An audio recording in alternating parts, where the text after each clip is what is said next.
Hello అండి, నమస్తే. అందరు బాగున్నారా? నవలా సాగరం ఛానల్కి స్వాగతం. నేను మీ శైలజ. మనం పోల్కంపల్లి శాంతాదేవి గారు రచించిన మాయలేడి నవల చదువుకుంటున్నాం కదా. 4వ భాగంలో ఏం జరిగిందో చూద్దాం. అదే రోజు రాత్రి అర్ధరాత్రి దాటిన సమయంలో గాఢ నిద్రలో ఉన్న షమ్మీని తల్లి వచ్చి నిద్రలేపింది. నిరంజనట వచ్చాడు. ఆ అమ్మాయి ఎవరో నిద్రమాత్రలు మింగేసి చావు బతుకుల మధ్య ఉందట. నిన్ను తీసుకెళ్లడానికి వచ్చాడు. మై గాడ్, కిన్నెర నిద్రమాత్రలు మింగిందా? చెంగున మంచం మీద నుండి దూకి హ్యాంగర్కున్న షర్టు ఆదరాబాదరాగా వేసుకుంటున్న కొడుకును అనుమానంగా చూస్తూ కిన్నెర ఎవర్రా అడిగింది. తర్వాత చెప్తానమ్మా. చెప్పులు వేసుకుని గబగబా మేడ దిగాడు షమ్మి. ఏమైందిరా కిన్నెరకు? ఆఖరి క్షణాల్లో ఉంది. నీకోసమే కలవరిస్తుంది. బ్రతికొండగా ఆమె కోరిక తీర్చలేదు నువ్వు. కనీసం ఈ ఆఖరి కోరికైనా తీర్చు. మరణశయ్య మీద ఉన్న ఆమె కోరిక అన్నాడు నిరంజన్. అవతల మనిషి ఎంత శత్రువైనా సరే ఆఖరి కోరిక తీర్చడం మనిషి ధర్మం. వస్తాను పద. షమ్మీ తండ్రి రఘువీర్ గారు మౌనంగా ఒక ప్రేక్షకుల్లా చూస్తున్నారు. షమ్మీతో గడప దాటుతున్నాడు నిరంజన్. నిరంజన్ వెనక నుండి పిలిచారాయన. ఏమిటంకుల్? ఆ అమ్మాయి నిద్రమాత్రలు మింగటానికి ముందు ఏదైనా లెటర్ రాసి పెట్టిందేమో. అది పోలీసుల చేతిలో పడకుండా చూడు. వాళ్ళ చేతిలో పడితే అనవసరంగా చిక్కుల్లో పడాల్సి వస్తుంది. అలాగే అంకుల్. నిరంజన్ తెచ్చిన కారులోనే బయలుదేరాడు షమ్మి. కిన్నెర హాస్పిటల్లో ఉందా, ఇంట్లో ఉందా? హాస్పిటల్లోనే ఉంది. డాక్టరు మందంతా కక్కించేశారు. కానీ తెల్లారితే కానీ ఏ సంగతి చెప్పలేమన్నారు. ఇదంతా ఎలా జరిగింది? ఎందుకు జరిగింది నీకు తెలుసు. ఎలా జరిగిందంటే, రాత్రి పడుకోబోయే ముందు వాళ్ళ పని మనిషి రంగమ్మ కిటికీలవి సరిగ్గా వేసి ఉన్నాయో లేదోనని కిన్నెర గదిలోకి వెళ్ళిందట. కిన్నెర మంచం దగ్గర ఖాళీ సీసా ఉండటం చూసిందట. కిన్నెర మంచంలో అస్తవ్యస్తంగా పడి ఉన్న తీరు చూస్తే ఆమెకేదో అనుమానం వచ్చి ఆ సీసా తీసుకెళ్లి తండ్రికి ఇచ్చిందట. ఇంకేముంది, ఆయన లబోదిబోమంటూ కిన్నెర గదిలోకి వచ్చి ఆమెను ఎంత లేపినా లేవలేదు. వెంటనే కారులో హాస్పిటల్కి తీసుకెళ్ళాడు. మా అందరికీ ఫోన్లు చేశాడు. నేను మా సుహా హాస్పిటల్కి వెళ్ళేసరికి కిన్నెరకు మందు కక్కించేశారు డాక్టర్లు. షమ్మీ ఎవరండి? అతని పేరు కలవరిస్తుంది. అతన్ని వెంటనే పిలిపించండి అని చెప్పారు. సత్యం గారు నన్ను పంపించారు, ఎలాగైనా నిన్ను తీసుకురమ్మని. ఆమె నన్ను చచ్చి సాధించాలి అనుకున్నట్లుంది. పాపం, ప్రేమించిన వాడు దక్కలేదన్న నిరాశతో జీవితం చాలించాలనుకుంది. కానీ నిన్నెందుకు సాధిస్తుంది అన్నాడు నిరంజన్. ఏదైనా లెటర్ రాసి పెట్టిందా? ఏమో, ఆ సంగతి తండ్రికి తెలుసు. ఆమె లెటర్ ఏదైనా రాసి పెడితే అది బయటపడితే తండ్రి అన్నట్లుగా తాను లేనిపోని సమస్యల్లో చిక్కుకోవలసి వస్తుంది. కిన్నెర తనను ప్రేమించడంలో తన ప్రమేయం లేకపోయినా కథలు పుట్టించే వాళ్లకు కొరతేమీ ఉండదు. తను ప్రేమించి మోసం చేసినట్లుగా ప్రచారమైనా ఆశ్చర్యం లేదు. ఒక యువతి ఆత్మహత్యకు కారకుడిగా తన మీద కావలసినంత బురద చల్లబడుతుంది. వృత్తిలో పైపైకి పోతున్న తనకు ఈ సంఘటన ఓ దెబ్బ. షమ్మి ఆలోచనలో మునిగి ఉండగానే కారు హాస్పిటల్ ముందు ఆగింది. వీళ్లు దిగి లోపలికి వెళ్లేసరికి ఎవరెవరో ఆడవాళ్ల అనునయింపుల మధ్య కిన్నెర తల్లి పెద్దగా రోదిస్తోంది. తండ్రి గంభీరంగా అటూ ఇటూ పచార్లు చేస్తున్నాడు, చేతులు వెనక్కి కట్టుకొని. సుహాసిని, సౌజన్య మొదలైన స్నేహితురాళ్లంతా దిగులు ముఖాలతో నిలబడ్డారు. ఇప్పుడు ఎలా ఉంది సార్ కిన్నెరకు? ఆత్రంగా అడిగాడు నిరంజన్. గాలిలో రెపరెపలాడుతున్న దీపంలా ఉంది బాబు, గాద్గదికంగా అన్నాడు సత్యం. షమ్మి వచ్చాడుగా, కిన్నెరకి ఏమీ కాదులే అనిపిస్తుంది అన్నాడు నిరంజన్. నీ నోరు చల్లగా, మణుగు పంచదార తినిపిస్తా నీకు. ఇతడేనా నీ ఫ్రెండ్? అవును సార్. ఆపరేషన్ థియేటర్ తలుపులు తెరుచుకున్నాయి. స్ట్రెచ్చర్ మీద కిన్నెర్ను బయటకు తీసుకువచ్చి స్పెషల్ గదిలో ఆమెను బెడ్ మీదకి చేర్చారు. అందరూ ఆమె చుట్టూ ముసురుకోబోయారు. ఎవ్వరూ ఆమె దగ్గర ఏడవటం కానీ పెద్దగా మాట్లాడడం కానీ చెయ్యకండి.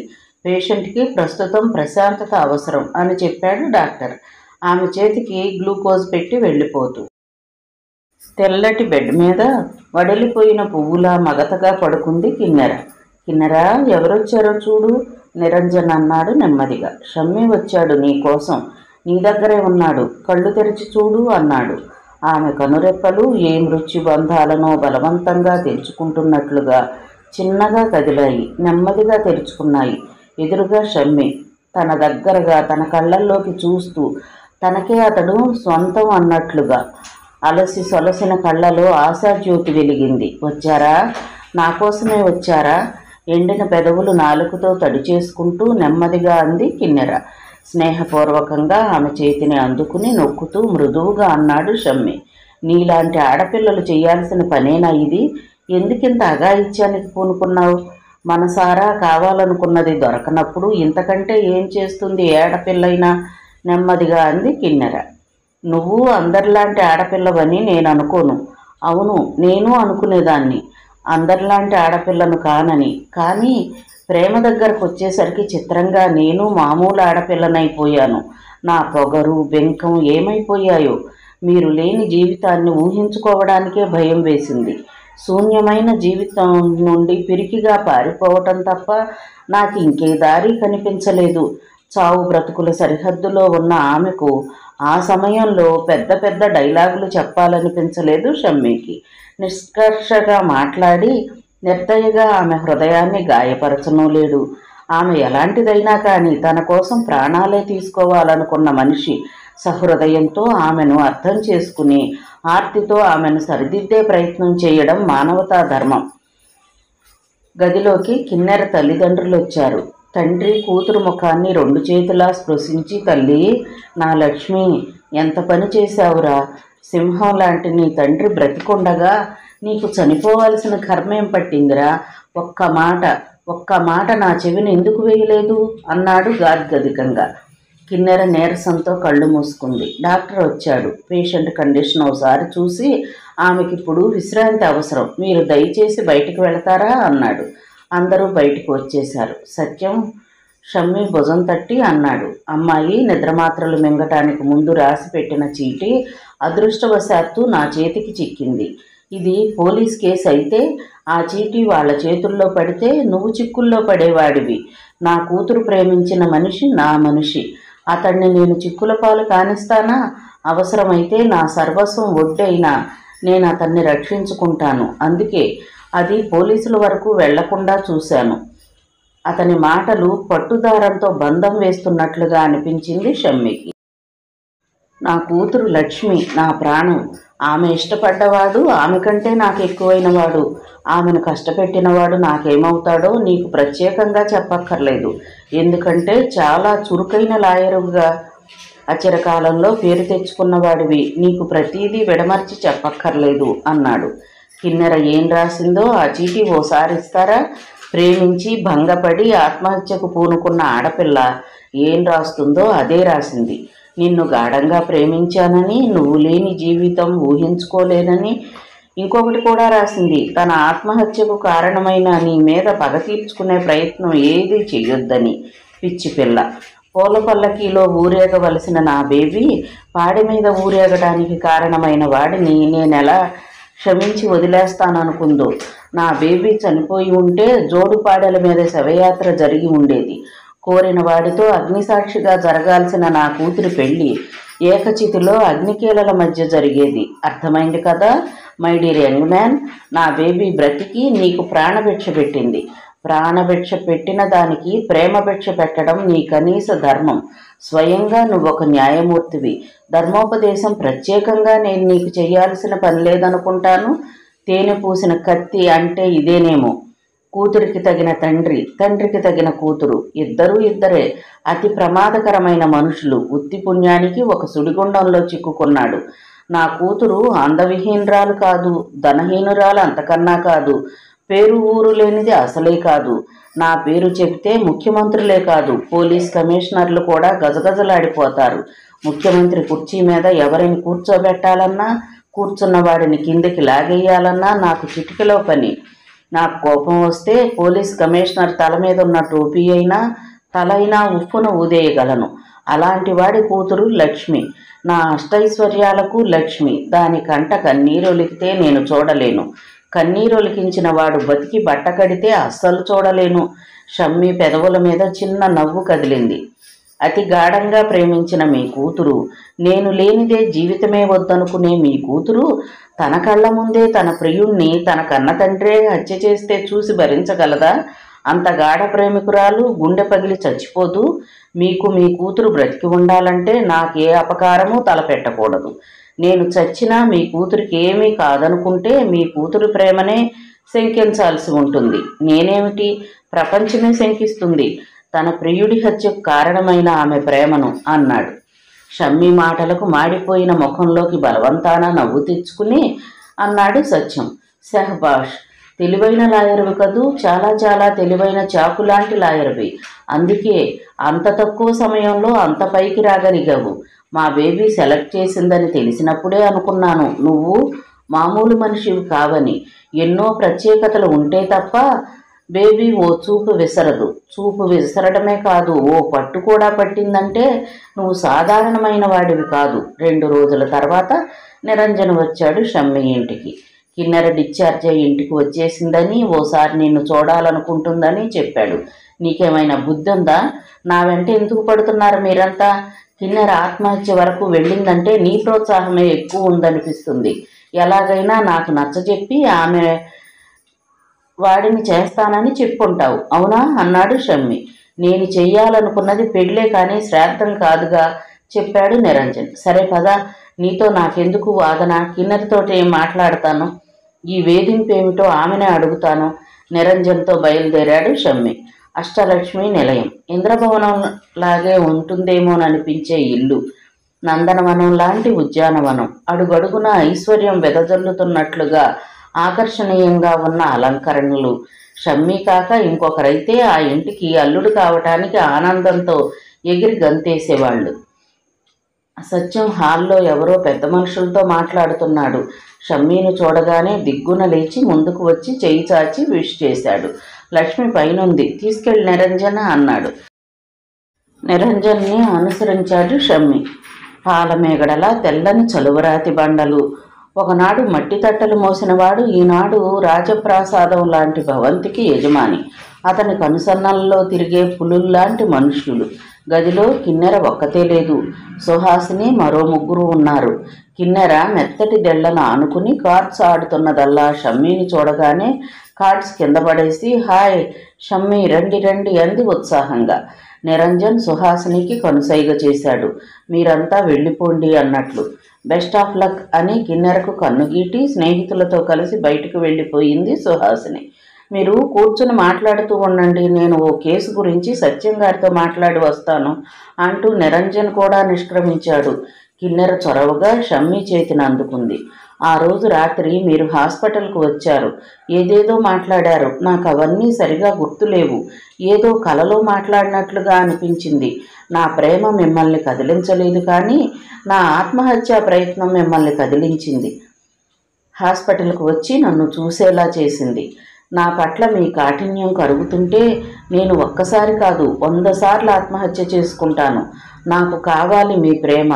మీ ప్రేమ కోసం నేను మరణిస్తాను. ఆత్మనై మీ చుట్టూ పరిభ్రమిస్తాను.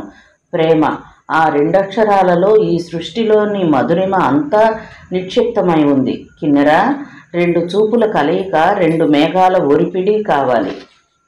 ప్రేమ అన్న విద్యుల్లత 2 నేత్రాలలో ఏకకాలంలో తటిల్లున మెరవాలి. అంత మధురమైన ప్రేమ ఎప్పుడు 1 వే ట్రాఫిక్ కాకూడదు. అది అవతలి మనిషి దృష్టిలో పరిహాసపాత్రమవుతుంది.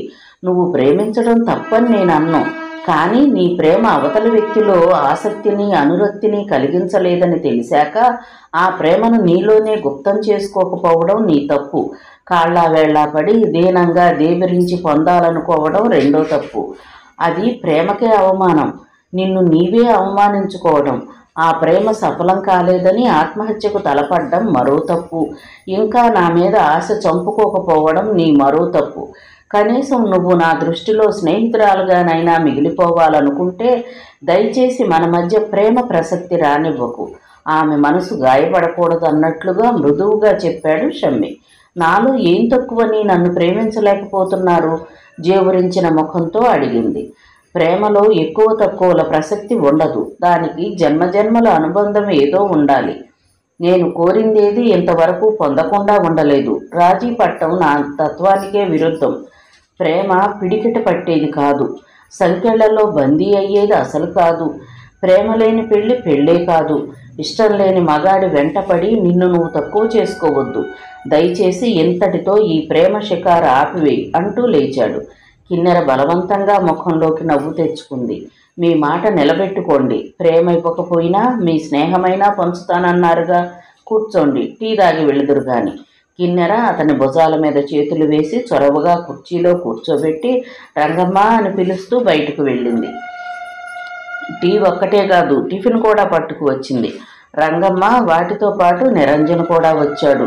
షమ్మీతో పాటు అతనికి టిఫిన్ ప్లేట్ అందిస్తూ, మీ నిరంజన రాయబారం ఫలించలేదు, ఇక మా మధ్య యుద్ధం తప్పదల్లే ఉంది అంది నవ్వుతూ జోక్ వేస్తున్నట్లుగా. ప్రేమ యుద్ధమా? మై గాడ్, యుద్ధమే బీభత్సం. ప్రేమ యుద్ధమైతే మరీ బీభత్సం, భయానకం. దయచేసి యుద్ధబేరీ మోగించకు కిన్నెరా. నేను యుద్ధబేరీ మోగించకూడదంటే మీ మిత్రుడు సంధికి ఒప్పుకోవాలిగా. ఒప్పించండి మరి. వాడి ఎదుటున్నది ఒక పెన్నిది అని గుర్తించలేకపోతున్నాడు. గుర్తించేదాకా నేను వదలను కిన్నెరా. సమీర్ కుమార్ల వివాహం శుభలేఖ రాయించేదాకా నేను వదలనని శపథం చేసి మరీ చెబుతున్నాను అన్నాడు నిరంజన్ కొంచెం హాస్యం మిళితమైన స్వరంతో. ఒరే మిత్రమా, ప్రేమ గాడిద గుడ్డు అని మళ్ళీ మొదలు పెట్టబోకు. చాలామంది విషయంలో పెళ్లితో ప్రేమ మొదలవుతుంది అంటే శోభనం గదిలో తొలి రాత్రితో మొదలవుతుందన్నమాట. పెళ్ళంటే ప్రేమ కాదు, రెండు శరీరాల అవసరం అంతే. కామం అంటే అశ్లీలంగా కనిపిస్తుంది కాబట్టి, మనం నాగరికత నేర్చిన వాళ్ళం కాబట్టి దానికి అందమైన పేరు పెట్టుకున్నాం, ప్రేమ అని, పెళ్ళి అని. వెనకటికెవడో మగపిల్లాడి తండ్రి తన కొడుక్కి పిల్లనడగటానికి వెళ్ళి ఏమన్నాడో తెలుసా? చలంగారైతే చక్కగా సిగ్గుపడకుండా చెప్పేవారు. ప్లీజ్ నిరంజన్, నువ్వు నా స్నేహితుడివని చెప్పుకోవడానికే సిగ్గుపడేలా చేయకు, లజ్జతో కందిపోయిన ముఖంతో అన్నాడు షమ్మి. కప్పుల్లో డికాషన్ ఉంపి పంచదార పాలు కలుపుతూ, మీరు షుగర్ ఎక్కువ తీసుకుంటారా తక్కువ తీసుకుంటారా అడిగింది కిన్నెర.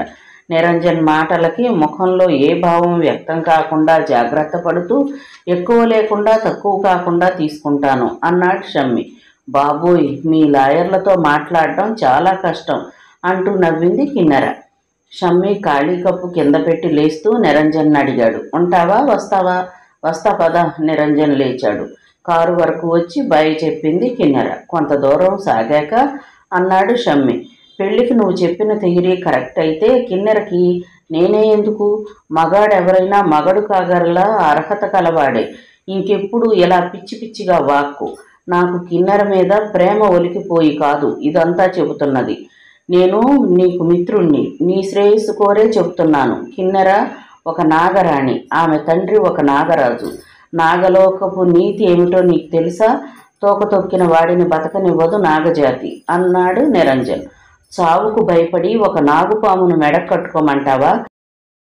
క్షణక్షణం దాని కాటుకు భయపడి చస్తూ బ్రతికే కంటే ఒక్కసారి చావటం మేలు. నిజంగా నువ్వు నా శ్రేయోభిలాషివైతే కిన్నెర పేరు ఇక నా ముందెత్తకు ఆవేశంగా అన్నాడు షమ్మి.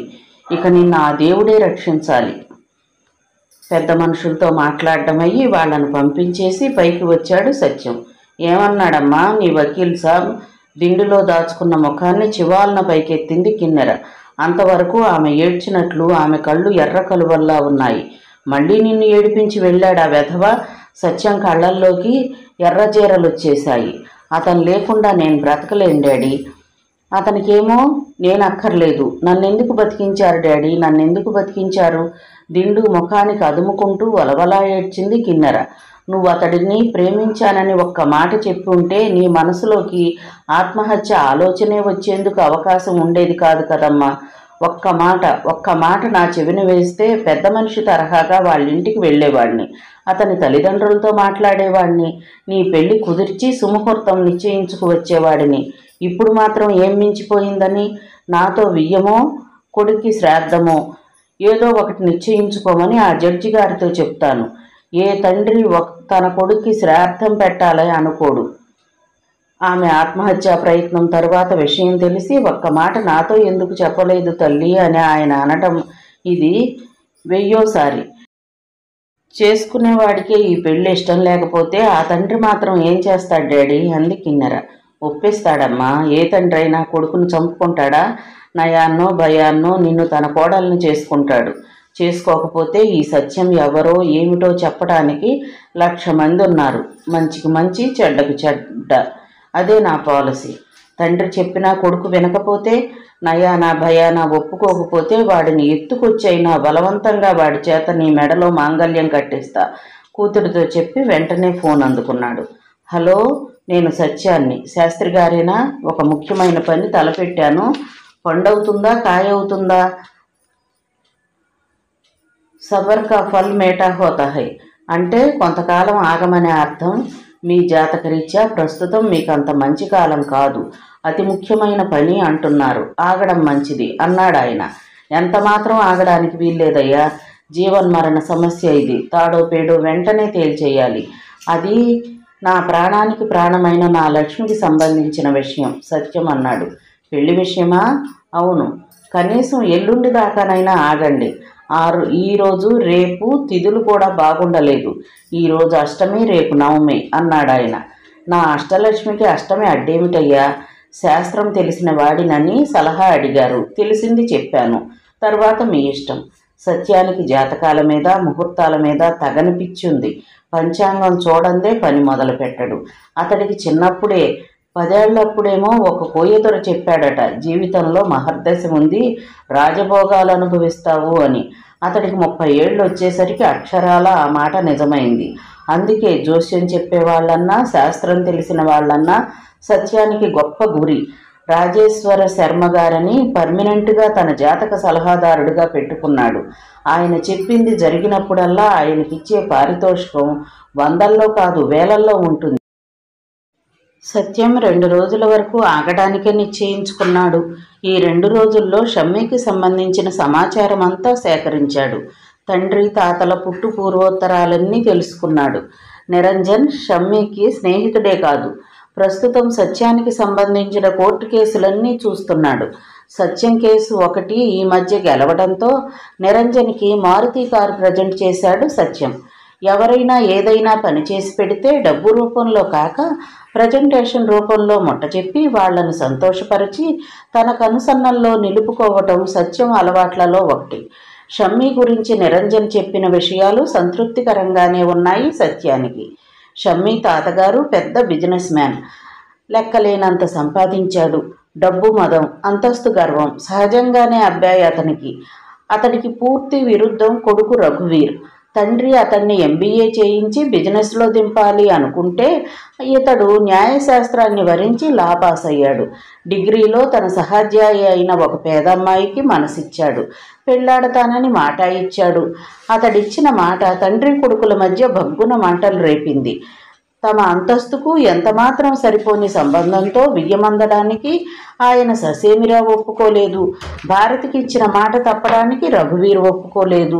తండ్రిని ఎదిరించక తప్పలేదు. నా మాట కాదన్నవాడు నా ఇంట్లో ఉండడానికి వీల్లేదనగానే రఘువీర్ కట్టుబట్టలతో బయటకు వచ్చేసి భారతిని పెళ్లాడి ఓ చిన్న ఇల్లు అద్దెకి తీసుకుని కాపురం పెట్టాడు. లాయర్గా అప్పుడప్పుడే ప్రాక్టీస్ పెట్టాడేమో, రాబడి చాలీ చాలునట్లుగా ఉండేది. ఎన్నో ఆర్థికమైన ఇబ్బందులు. అయినా తానొక లక్షాధికారి కొడుకునని గుర్తు చేసుకునేవాడు కాదు. కానీ తల్లిదండ్రుల్లో పశ్చాత్తాపం మొదలైంది. ఉన్నది ఒక్కడు. అతను లేని ఇల్లు ఇల్లులా అనిపించడం లేదు, శ్మశానంలా కనిపించింది. అతన్ని ఇంటికి రప్పించడానికి ప్రయత్నాలు మొదలుపెట్టారు. రఘువీర్కి అభిమానంతో పాటు పంతం కూడా ఎక్కువే. ఓసారి వెళ్ళగొట్టిన ఇంటికి తిరిగి వచ్చేదే లేదని అతను స్పష్టం చేశాడు. తల్లి వచ్చింది, ఏడ్చింది. తండ్రి వచ్చాడు, ప్రాధేయపడ్డాడు. నేను రాను, మీరు చచ్చాక మీ ఆస్తిపాస్తులు నాకు అక్కర్లేదు, ఏ ఆశ్రమానికో అనాథ శరణాలయానికో రాసేసుకోండి అని నిష్కర్షగా చెప్పేశాడు. ఆ ఒడిదుడుకుల మధ్య షమ్మీ పుట్టాడు. అతడికి మాత్రం తాతగారింటికి వెళ్ళడానికి రావడానికి ఆంక్షలేమీ పెట్టలేదు రఘువీర్. ప్రస్తుతం జీవితం చివరి అంచు మీదున్న ముసలాయన తన యావదాస్తిని మనుమడి పేరు మీద వీలునామా రాయించాడని, అది రహస్యంగా ఉంచబడిందని జనంలో వినికిడి. ఒక జడ్జి కొడుకే కాదు, ఒక కోటీశ్వరుడికి వారసుడు షమ్మీ. ఈ సంగతి తెలిసాక మరింత సంతోషం కలిగింది సత్యానికి. కూతురు ఎన్నికను అభినందించకుండా ఉండలేకపోయాడు. అభినందించి ఊరుకోలేదు. ఎన్ని అవస్థలైనా పడి అతనితో పెళ్లి జరిపిస్తానని కూతురికి మాట కూడా ఇచ్చాడు. దశమి రోజు శర్మగారు నిర్ణయించిన సుముహూర్తంలో సరిగ్గా రఘువీర్ గారింట్లో అడుగు పెట్టాడు సత్యం. పరిచయం చేయడానికి వెంట నిరంజన్ను కూడా తీసుకొచ్చాడు. ఈరోజు కోర్టుకు సెలవు కావడం వల్ల తండ్రి కొడుకులు ఇంట్లోనే ఉన్నారు. ఈయన కిన్నెర్ ఫాదర్ సత్యం గారు, మీతో మాట్లాడాలని వచ్చారు అంకుల్ అంటూ ఆయన్ని రఘువీర్కి నిరంజన్ పరిచయం చేశాడు. సత్యం చేతులు జోడించి మర్యాదగా పెట్టిన నమస్కారాన్ని హుందాగా స్వీకరించాడు రఘువీర్. కూర్చోండి, మర్యాదగా సోఫా చూపాడు. సత్యం టీవీగా కూర్చుని నిరంజన్ కేసి చూశాడు. నువ్వు ప్రారంభించు అన్నట్లుగా. నిరంజన్ గొంతు సర్దుకున్నాడు. అంకుల్, కిన్నెర విషయం మీకు తెలిసిందే కదా. మీ అబ్బాయి మీద ప్రేమతో మరణం అంచు వరకు వెళ్ళి వచ్చింది. మరోసారి ఆమె ఆత్మహత్యా ప్రయత్నం చెయ్యకూడదంటే ఆమెను మీరు కోడలుగా చేసుకోక తప్పదు. కనీసం మానవతా దృష్టితోనైనా మీరు కాదనకూడదు అంకుల్. సత్యం హఠాత్తుగా లేచొచ్చి ఉద్విగ్నంగా రఘువీర్ చేతులు పట్టుకున్నాడు. నాకు పుత్రికా భిక్ష పెట్టండి జడ్జి గారు.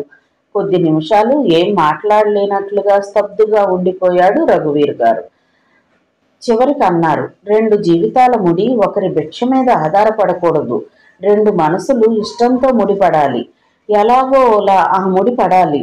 ఆ బ్రహ్మముడిలో ఉండే మహత్యమో ఆ 2 మనసులు కలుస్తాయని నాకు నమ్మకం ఉంది. ఇద్దరిలో ఏ ఒక్కరికి ఇష్టం లేకపోయినా అది బ్రహ్మముడి కాదు, ఊరిముడి అవుతుంది.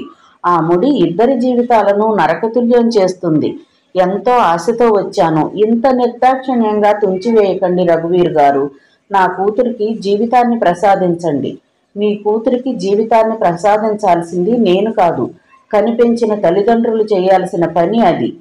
మీ అమ్మాయి ప్రేమించిన వాడికి మీ అమ్మాయి మీద ఇష్టం లేదని తెలిసాక మీ అమ్మాయి మనసుని అతని మీద నుండి మరల్చే ప్రయత్నం చేయడం కన్నవాళ్లగా మీ కర్తవ్యం. అంతేగాని ఇష్టం లేని వాడికి కట్టబెట్టాలనుకోవడం మూర్ఖత్వం కదా. అంకుల్, మీరు మరోసారి కిన్నెరను మానవతా దృష్టితో చూడండి, నిరంజన్ అర్థింపుగా అన్నాడు. మానవతా దృష్టితో చూడడానికి ఇది కోర్టు కాదు, జీవితం.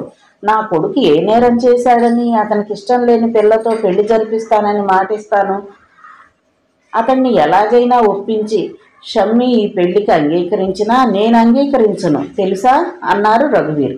ఎందుకని అంకుల్? ఆశ్చర్యపోయాడు నిరంజన్. ఇతనిది ఒక ప్రపంచం, నాదొక ప్రపంచం. ఒక నేల మీద ఎదురెదురు నిలబడి వేరే ప్రపంచం అంటున్నాడేమిటి అని ఆశ్చర్యపోకు. ఇతడిది నేర ప్రపంచం, నాది న్యాయదేవత సాక్షిగా నేరస్తులను శిక్షించే ప్రపంచం. నాదొక కులం అయితే ఇతనిది ఇంకొక కులం. వేరే కులం పిల్లను ప్రేమించి పెళ్లాడిన నేను కులం గురించి మాట్లాడడం నీకు ఆశ్చర్యం అనిపిస్తుంది కదూ. ఈ ప్రపంచంలో 2 కులాలున్నాయని నమ్మే మనిషిని నేను. ఒకటి మంచి, ఒకటి చెడు. ప్రతి మనిషికి ఒక ధర్మం ఉంటుందని, ఎటువంటి ఒడిదుడుకులు ఎదురైనా ఆ ధర్మానికి జీవితాంతం కట్టుబడి ఉండాలని విశ్వసించే మనిషిని నేను. ఆ ధర్మం కోసమే నేను ప్రేమించిన పిల్ల కోసం లక్షల ఆస్తిని కాలదన్నుకున్నాను. కనిపించానే వీడి మీద పెత్తనం చెలాయిద్దామనే కన్న తండ్రి అహంభావాన్ని కాలదన్నాను. ప్రభుత్వ వసతి గృహంలోనే వెళ్లదీస్తున్నానే గాని ఇంతవరకు సొంత గూడు నిర్మించుకోలేదు. నా దగ్గరున్నదంతా తెల్ల డబ్బు. ఎవరడిగినా అనాపైసలతో సహా లెక్క చెప్పగలను అన్నారు. మీరు ఎంత స్ట్రిక్ట్ మనుషులో మాకు తెలియకపోతే కదా అంకుల్ అన్నాడు నిరంజన్. నువ్వు పెళ్లి మాటలకు వెంట పెట్టుకొచ్చిన ఈ పెద్ద మనిషి ఒకప్పుడు మట్టి తట్టలు మోసేవాడు. మట్టి తట్టలు మోసేవాడిగా నా దగ్గరకు వస్తే నాతో వియ్యానికి సమాన స్థాయిగా భావించేవాడిని. ఎందుకో తెలుసా? తెలుపు తెలుపుతో కలుస్తుంది, తెలుపుతో నలుపుతో కలవలేదు కాబట్టి మట్టి తట్టలు మోసేవాడు ఈనాడు లక్షాధికారి. అక్కడి నుండి ఇక్కడికి రావడానికి అతడి జీవితంలో ఎంత చెడు చోటు చేసుకుందో ఎవరైనా ఊహించగలరు. ఇతడికి గుర్తులేదేమో కానీ నాకు బాగా గుర్తుంది.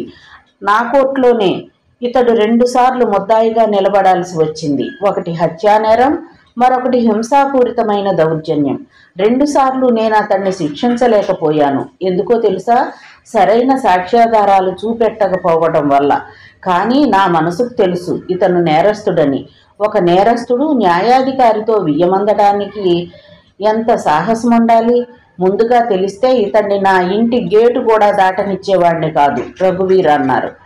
అప్పటికే దిగ్గున లేచి నిలబడ్డాడు సత్యం. అక్కడే పక్కగా నిలబడి వీళ్ల మాటలన్నీ చిరునవ్వుతో ఆలకిస్తున్నాడు షమ్మి.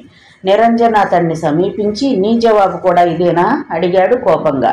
నా అభిప్రాయం ఎప్పుడో డైరెక్ట్గా కిన్నెరకే చెప్పాను. మళ్ళీ మీకు చెప్పాల్సిన అవసరం ఉంటుందనుకోను అన్నాడు చెరగని చిరునవ్వుతో. వీళ్ళు మనుషులు కాదు, రాళ్ళు. ఓ మనిషి అవతల చస్తుందన్నా వీళ్ళు కరగడం లేదు. ఛీ అంటూ సత్యం వెంట కదిలాడు నిరంజన్. రఘువీర్ కొడుకు వైపు తిరిగారు. నిజానికి ఇది నీ పెళ్లి విషయం. రాయబారం నా దగ్గరకు వచ్చింది కాబట్టి తండ్రిగా నా అభిప్రాయం చెప్పాల్సి వచ్చింది. నీకేమైనా అభ్యంతరం కనిపించిందా? మీరిచ్చిన జవాబులో నాకు అభ్యంతరం ఏమీ కనిపించలేదు నాన్నగారు. చాలా సూటిగా స్పష్టంగా చెప్పారు. నాకిష్టం లేదని పదే పదే చెప్పినా వాళ్ళింకా చావని ఆశతో వచ్చారు. మీ చేతిలో చావు దెబ్బతిన్నారు. ఇక నా వెంటపడి వేధించటం మానేస్తారు ఆనందంగా అన్నాడు షమ్మి. అవతల గదిలో ఉండి ఈ వ్యవహారాన్నంతా గమనిస్తున్న భారతి బయటకు వచ్చింది. నాకు మాత్రం నచ్చలేదండి మీ జవాబు అంటూ. ఆ వచ్చిన వాళ్ళు మీకు నచ్చని వాళ్లే కావచ్చు. ఆ పిల్ల మీద మీ కొడుక్కి ఇష్టం లేకపోయి ఉండొచ్చు. కానీ అంత ముఖం మీద కొట్టాల్సినట్లుగా జవాబు చెప్పాల్సింది కాదు. అబ్బాయికి ఇష్టం లేదు కదా, నేనేం చేయగలను అంటే పోయేది. అంత కటువుగా మాట్లాడి అంతగా అవమానించాల్సిన అవసరం ఏమిటి? మరి ఎంత ధైర్యం ఆ గోండాగాడికి నాతో వియ్యమందాలని వస్తాడా? ఒక కూనీకోరు జస్టిస్ రఘువీర్తో వియ్యమందాలని వస్తాడా? జవాబు ఎలా కాకపోతే నువ్వు జస్టిస్ భార్యగా బాధపడాలి కానీ ఉన్నందుకు బాధపడతావెందుకు? వెర్రి మొహమా అన్నారాయన. 30 ఏళ్ల కాపురంలో మీ శ్రీమతి గురించి మీరు అర్థం చేసుకున్నది ఇదేనా? ఆవిడ అలుకగా మూతి తిప్పింది. వాడు తాచుపాము లాంటి వాడని విన్నాను. తేలిగ్గా పక్కకు తప్పుకుంటే పోయేదానికి దాని తోక తొక్కారు మీరు. అది పగబట్టకుండా ఉండదు. పర్యవసానం ఆలోచిస్తుంటే నా ఒంట్లో వణుకు పుడుతోంది అంది. ఇలాంటి గోండాలని దాదాలని నిత్యం కోర్టులో ఎంతో మందిని చూస్తూ ఉంటాను. తీర్పు ఇవ్వడంలో ఏనాడు భయపడలేదు వాళ్లకు. ఇది కోర్టు కాదండి, ఇల్లు. ఇది మన ఇంటి వ్యవహారం అన్నది భారతి. ఒక న్యాయమూర్తి ఇల్లు కదా, ఇక్కడ జరిగే నిర్ణయాలు కోర్టు తీర్పుల్లాగానే ఉంటాయి. ఏదో జరుగుతుందని ముందుగానే భయపడి నా కొడుకుని ఒక లుచ్చగాడికి అల్లుణ్ణి చెయ్యను. నువ్వు భయపడాల్సిందేమీ లేదమ్మా. వాడు తాచులాంటి వాడైతే మాత్రం మనల్నేం చేయగలడు? నిర్లక్ష్యంగా అన్నాడు షమ్మి. ఏం చేయగలడంటే ఏమైనా చేయగలడు. నీ ప్రాణానికే హాని తలపెట్టొచ్చు. లేకపోతే ఎంత అవమానిస్తాడా అన్న కోపంతో మీ నాన్నగారికే హాని తలపెట్టవచ్చు అన్నది భారతి. ఏడిశాడు వెధవ. తోకపట్టి గిరగిరా తిప్పి నేలకేసి విసిరి కొడితే చుక్కలు కనిపిస్తాయి. నీ కొడుకుని మీ ఆయన్ని అంత తక్కువగా అంచనా వేయకు. ఒడుపుగా పాములన్నీ పట్టగలరు, పులుల్ని పట్టగలరు. దొంగ దెబ్బకి ఎంత పట్టున్నవాడైనా ఒరిగిపోవలసిందేరా కొడుకుతో అంటున్నది భారతి. తల్లివి ఇలా పిరికిపాలు పోస్తావేంటమ్మా? ప్రమాదాన్ని సూచించడం అంటే పిరికిపాలు పోయడమా అన్నది ఆమె. అయితే ఆ శూర్పణఖని రాముడి వంటి నీ కొడుకు పెళ్లి చేసుకోవాలంటావా అన్నాడు. ఇంకా నీకు సీత రాలేదు కదరా, తప్పేమిటి? ఆవిడ నవ్వుతూ కొడుకు తల మీద చిన్నగా తట్టింది. మీకు ఇష్టం లేకపోతే చేసుకోవద్దు, ఎవరు కాదంటారు? కానీ మీ అయిష్టాన్ని వాళ్ళ ముఖం మీద కొట్టినట్టుగా చెప్పడమే బాగాలేదంటున్నాను. నొప్పించక తానవ్వక బతుకువాడే నేర్పర సుమతి అన్నాడు సుమతి శతకారుడు. లౌక్యం తెలియాలండి మనిషికి.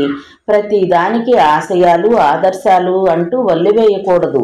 ఒకనాడు మట్టి తట్టలు మోసేవాడు ఇవాళ లక్షాధికారి అయితే మీకేమిటి బాధ? వాడు లక్షాధికారి అయితే నాకేంటి బాధ? వాడు నా కొడుక్కి పిల్లనిస్తానని రావడమే నాకు బాధ. మగపిల్లలు ఉన్నప్పుడు 1,00,000 మంది వస్తారండి ఆశతో. ఆడపిల్లలు ఉన్నవాళ్ళు మీకు ఇష్టం లేకపోతే ఇష్టం లేదని మాత్రమే చెప్పాలి. వచ్చిన వాడి పుట్టుపూర్వోత్తరాలు తోడడం దేనికి? మాటలతో రాగి విగ్రహాన్ని తోమినట్టుగా తోమడం దేనికి అంది భారతి. బాబోయ్, మన మాటలకు సెన్సార్ కత్తెర వేసిందిరా మీ అమ్మ అంటూ సోఫాలోనే కాళ్ళు పైకి ముడుచుకుని కూర్చుని పెదవుల మీద వేలుంచుకుని కూర్చున్నారు రఘువీర్ గారు హాస్యంగా. భారతి సెన్సార్ సభ్యురాలు, సోషల్ వర్కర్ కూడా. వృద్ధ స్త్రీల శరణాలయం, అనాథ శరణాలయం అంటూ ఏవేవో రకరకాలుగా నడుపుతూ ఉంటుంది. షమ్మి నవ్వుతూ అక్కడి నుండి నిష్క్రమించాడు. మిగతా కథ తరువాతి భాగంలో చూద్దామండి. కథ విన్నందుకు ధన్యవాదాలు. ఈ నవల మీకు నచ్చితే ఒక లైక్ చేయండి, షేర్ చేయండి, మా ఛానల్ని సబ్స్క్రైబ్ చేసుకోండి, మమ్మల్ని సపోర్ట్ చేయండి. మీరిచ్చే ఒక్క లైక్ మాకు మా ఛానల్కి ఎంతో సపోర్ట్ని ఇస్తుందండి. Thank you. ఉంటానండి.